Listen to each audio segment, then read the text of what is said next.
Merci pour l'invitation. Alors, j'ai fait une recherche, ma thèse de doctorat est sur le lien entre Giuseppe Garibaldi et Victor Hugo et leur soutien au fédéralisme européen. Et pour moi, je suis très honorée d'être ici, et surtout parce que Madame Garibaldi est là, alors je sais la responsabilité de ce que je vais dire, hein. Bon, alors, ma communication concerne le rôle du général au congrès de Genève, mais au lieu de me concentrer uniquement sur cet événement, j'ai décidé de présenter ces sujets en utilisant une vision plus ample de la vie de Garibaldi, qui selon moi est la seule façon pour expliquer les raisons les plus profondes qui ont fait en sorte qu'un combattant, un homme dédié à la bataille comme Garibaldi, devienne au fait le président honoraire d'un congrès de la paix. Alors Jules Barny, dans la lettre d'invitation de la part du comité organisateur, lui écrit « Votre présence serait le meilleur commentaire de notre programme ».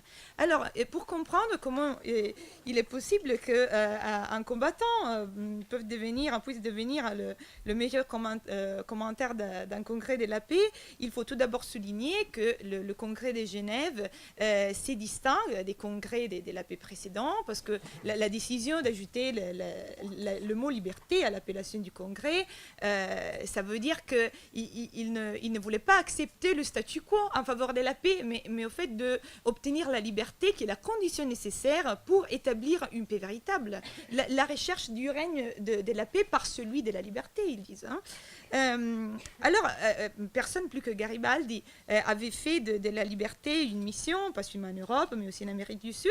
Mais pour comprendre comment le nom de Garibaldi pouvait être associé pas seulement à la liberté, mais aussi à la paix et à l'objectif du congrès, c'est-à-dire de créer, de fonder les bases pour une vaste fédération reliant les peuples d'Europe, il faut retracer certaines étapes de la vie du général. Alors, juste quelques mots à propos de son enfance et de sa jeunesse. Garibaldi naît à Nice en 1807, au moment où Nice était partie de l'Empire napoléonien. Au cours de la vie du général, la ville change de drapeau deux fois, en 1815 et en 1860. Et on peut donc affirmer que Garibaldi était un homme de frontières, toujours au milieu de bouleversements qui investissaient l'Europe et influencé par deux cultures différentes. Alors, c'est ce que d'autres grands hommes du siècle suivant ont aussi vécu. Des Gaspes et des Schumann, ils étaient des hommes de frontières et maîtrisaient différentes langues, donc l'allemand était la langue qu'ils utilisaient pour communiquer tous les trois avec Adenauer. Et ils étaient habitués à la démonstration des forces de puissance d'un côté, mais aussi à la fréquentation des peuples et des langues différentes de l'autre. Le général aussi était parfaitement bilingue, il parlait couramment le français et l'italien dès qu'il était petit, et la connaissance du français l'avait aidé à entrer en contact et à maintenir des liens étroits avec les intellectuels français du 19e siècle. Et c'est grâce à un Saint-Simonien, Émile Barrault, qu'il apprend la pensée saint-simonienne. En 1833, cet épisode est assez connu maintenant. Émile Barrault, avec un groupe de 13 Français, s'était jeté à l'équipage du Brigantin dont Garibaldi était vice-capitaine. Et Barrault avait trouvé dans le jeune Garibaldi, qui avait 26 ans à l'époque, un auditeur très attentif.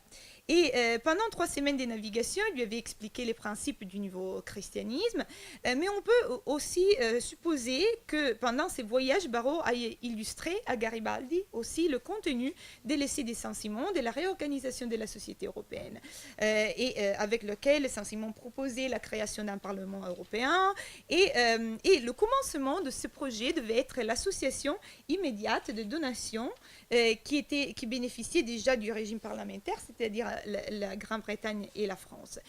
Et l'influence de la pensée saint-simonienne, le sentiment qu'il existait un destin commun à toute l'humanité, mais aussi la présence si nombreuse des volontaires étrangers sur le champ des batailles, avait sans doute contribué à former en Garibaldi une conscience européenne et internationaliste. Et son engagement témoigne, comme l'historien Danilo Veneruso l'a dit, Garibaldi n'a jamais arrêté de poursuivre ensemble, intégrer les deux moments, le moment national et le moment international.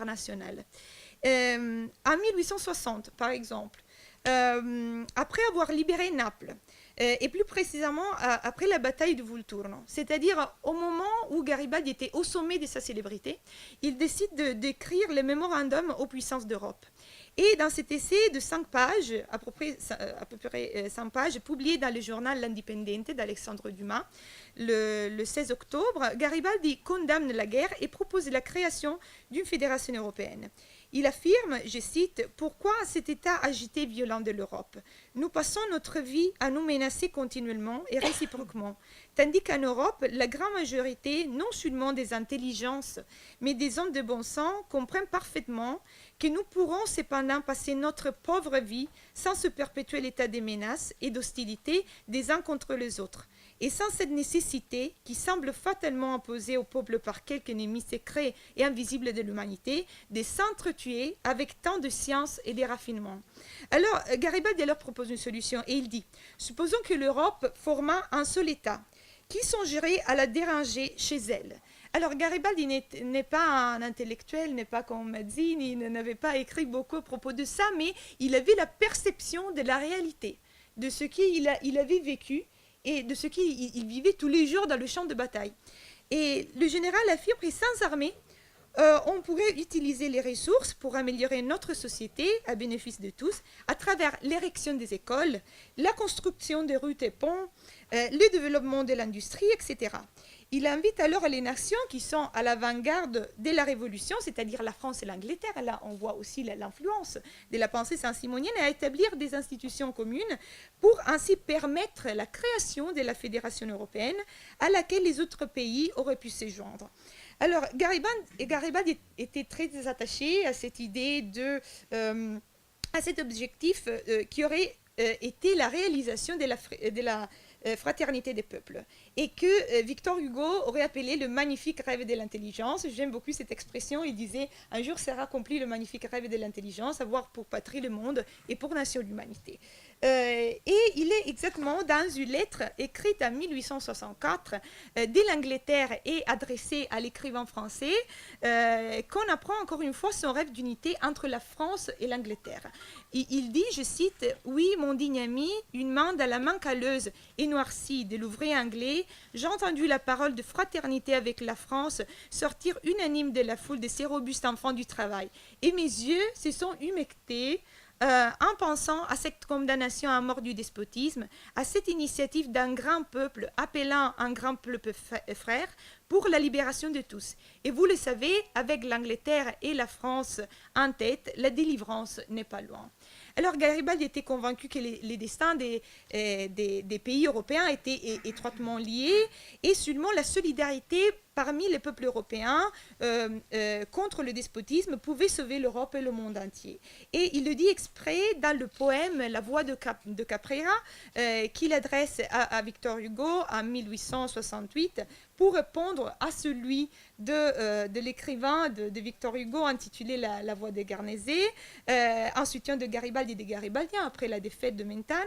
Et le poète Garibaldi, dans cette façon, je cite, il dit « Si de l'Europe, alors la phalange d'élite, avait de son appui encouragé de suite, alors il parle de l'Europe, la phalange d'élite, de l'Europe entière, le nouveau argonaute, alors braves et lents, le Lucifer de Rome, le pape, avait fini son temps. Le monde entier, le monde était guéri de la lèpre infernale et l'horrible mensonge à son heure fatale aurait du despotisme accéléré le sort. Mais les nations ont toujours le terrible tort de laisser une sœur seule dans la bataille, seule de potentats affrontant la mitraille. Et alors, au moment où il décide de participer au congrès de Genève, il était justement en train de planifier cette entreprise pour conquérir Rome. Et cet événement à Genève pouvait être en même temps la recherche de moments national et international. En même temps, une occasion pour obtenir le consensus de l'opinion publique en faveur du coup d'État à Rome contre le pape, mais de prédiquer aussi la fraternité des peuples. Et le 28 juin 1867, Émile Accola, l'un des organisateurs du congrès, écrit à Victor Hugo « Louis Blanc, Garibaldi, John Stuart Mill sont de nôtres ». La participation du général Garibaldi avait donné lustre au Congrès.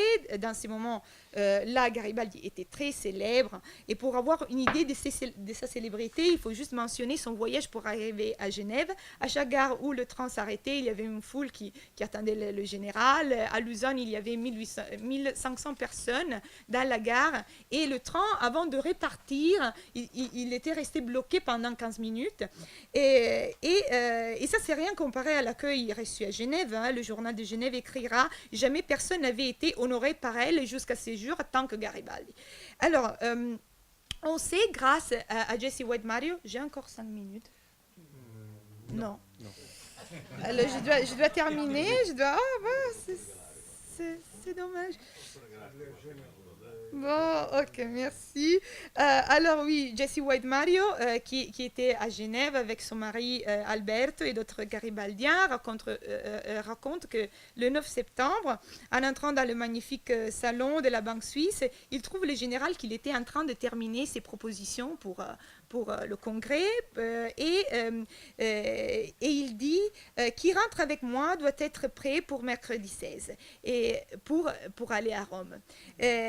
Et alors Jesse White Mario lui dit mais nous ne sommes pas à Genève pour réciter et écouter des propositions en faveur de la paix. Et là Garibaldi répond et ça c'est les résumés de ce que j'ai dit tout à l'heure, la paix par la liberté. Il dit l'esclave seul a le droit de faire la guerre contre les tyrans. Et alors, bon, le congrès commence à 14 heures. Moi, j'essaie d'être très bref. Alors, on connaît déjà ces propositions. Toutes les nations sont sœurs. La guerre entre elles est impossible. Et après, il ne termine pas son discours. Vous allez parler de ça, de la contestation des catholiques. Bon, quand même, c'est très intéressant parce que la lecture parce qu'il propose aussi dans ce résumé que Garibaldi avait consigné à la présidence la proposition de créer, de faire en sorte que le congrès de Genève pouvait être le précurseur d'un grand congrès des nations dans l'avenir. Alors il proposait la création d'un congrès mondial, une sorte de société des nations. Et une idée qu'il n'abandonnera jamais. Je vais terminer avec ça, juste 2 minutes. En 1870, après la défaite de Napoléon III, il décide de participer à la guerre franco-prussienne. Malgré il avait combattu plusieurs fois contre le français. Alors pourquoi cette décision? Alors je crois que c'est très important de souligner ça pour comprendre en fait sa pensée. Après la défaite de Napoléon III, le peuple français était menacé par une autre puissance. C'était pas une guerre de libération, c'était une guerre de conquête. Alors on voit plus l'esclave qui lutte contre le tyran, mais c'est quelque chose d'autre. Okay? Et alors, comme Garibaldi disait dans La Voix de Caprera, nous savons distinguer l'esclave du tyran, le peuple malheureux du maître en but de sang. Alors, c'est là la différence. Garibaldi était contre Napoléon III, mais pas contre le peuple français qui, il croyait être le peuple chef. En tant que moteur de glorieux principes de la Révolution, mais c'était la fin de l'Empire et du pouvoir du pape. Alors il pensait aussi que le moment était propice pour diffuser l'idée d'une union mondiale. Il écrit le 6 septembre 1870, 2 jours après la défaite de Napoléon, il écrit à un ami, vous connaissez sans doute le projet d'une union mondiale. Et je crois cette circonstance-ci propice pour en faire la propagande. Alors, malgré ses problèmes de santé, Garibaldi décide de partir pour cette bataille qui aurait marqué la fin de sa carrière de combattant. Et il y avait aussi d'autres volontaires, des garibaldiens qui étaient présents au congrès de Genève, en particulier Mauro Macchi, que, après la défaite de la France, écrira prophétiquement d'horribles événements menacent notre vieille Europe. C'est une crise nécessaire qu'elle doit traverser pour réussir ensuite, quand elle sera fatiguée de l'atroce lutte, à réaliser une libre fédération parmi ces différents États. Merci beaucoup.